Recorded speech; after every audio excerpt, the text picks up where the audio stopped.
All right, we're learning new details about the historic Jacob Dangler house that was demolished last week in Bed-Stuy. News 12's Shakti Dennis spoke with some community members who are still in shock. This was the scene last Thursday at the corner of Willoughby and Nostrand Avenues. Community members watched in horror as the 120-year-old Jacob Dangler house crumbled into a pile of rubble. It brings tears to my eyes to see that the building's no longer there, and the memories that I have with this building is it's just awful. And we have different functions there. We used to have our block association meetings there.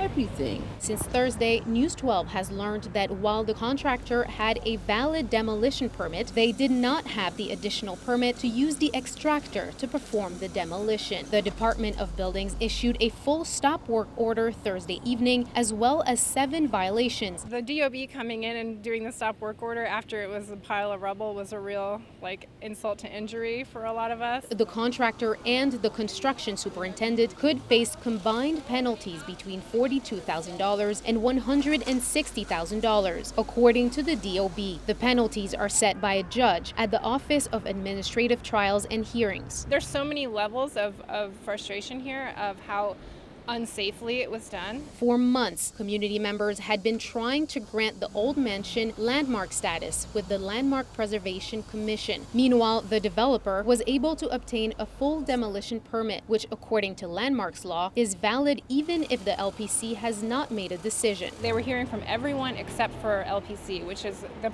people that had the power to make that decision, and they were just silent. In a statement, the city said in part, "We will continue listening and working with the community to help address any concerns with the future of this site." A hearing for the contractor's 7 violations has been scheduled for November 23rd.